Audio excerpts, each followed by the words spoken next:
Hello everyone and teacher for your question. The question say that number of wave in fourth Bohr orbit of hydrogen is। तो यहाँ पे हमें fourth Bohr orbit for hydrogen atom के लिए कितने number of wave वहाँ पे बनेगी ऐसा पूछा है। तो यहाँ पे हमारा जो कैलकुलेशन है नंबर ऑफ वेव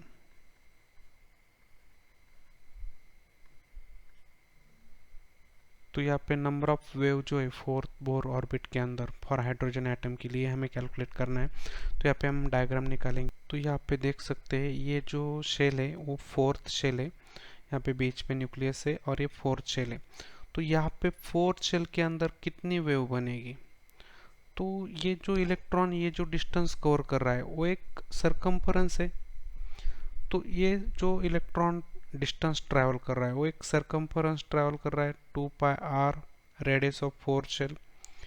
तो यहाँ पे हमें नंबर ऑफ वेव कैलकुलेट करनी है। तो नंबर ऑफ वेव मतलब NW बोलेंगे इसको, इनटू यहाँ पे जो वेव है वो वेव का नंबर कैलकुलेट करना है। तो यहाँ पे वेव का नंबर कितना है और वेव की लेंथ कितनी है। तो यहाँ पे एक वेव की लेंथ, तो एक वेव की लेंथ इनटू कितनी वेव है तो ये बनेगा आपका सरकमफरेंस मतलब 2πr radius for fourth orbit.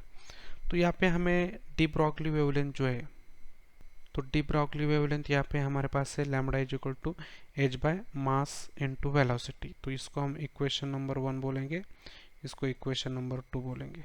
तो इक्वेशन नंबर 2 को हम इक्वेशन नंबर 1 के अंदर पुट करेंगे तो यहाँ पे हमें कुछ इस तरह से मिलेगा। जो सरकमफरेंस है 2 into pi radius for fourth shell is equal to number of wave, lambda की जो वैल्यू हो जाएगी h pi mass into velocity. तो ये मास इनटू वेलोसिटी यहाँ पे हम शिफ्ट करेंगे तो यहाँ पे कुछ इस तरह से आएगा 2 पाई यहाँ पे मास इनटू वेलोसिटी और ये radius of fourth shell is equal to wave number into Planck's constant. तो यहाँ पे देख सकते हैं कि ये mass into velocity into radius ये बनेगा एंगुलर मोमेंटम ऑफ इलेक्ट्रॉन। तो यहाँ पे एंगुलर मोमेंटम जो हो जाएगा इलेक्ट्रॉन के लिए वो होता है m into v into r is equal to NH।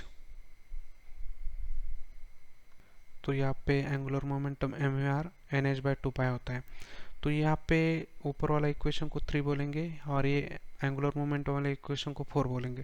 तो इक्वेशन नंबर 4 जो है यहाँ पे एंगुलर मोमेंटम पे वैल्यू पुट करेंगे mvr की, तो हमें कैलकुलेशन कुछ इस तरह से मिले। देखते हैं यहाँ पे कैलकुलेशन 2π और यहाँ पे NH बाय 2π वैल्यू पुट करेंगे, N for shell H for Planck's constant divide by 2π और इज इक्वल टू हमारा है number of waves into h। तो यहाँ पे हमें नंबर ऑफ वेव कैलकुलेट करना है। तो यहाँ पे मैं number of wave is equal to, तो यहाँ पे हमारा कैलकुलेशन बनेगा 2π NH डिवाइड बाय 2πh। तो यहाँ पे क्या क्या कटेगा अभी, पहले तो प्लैंक्स कांस्टेंट उसके बाद 2π, तो यहाँ पे बचेगा n।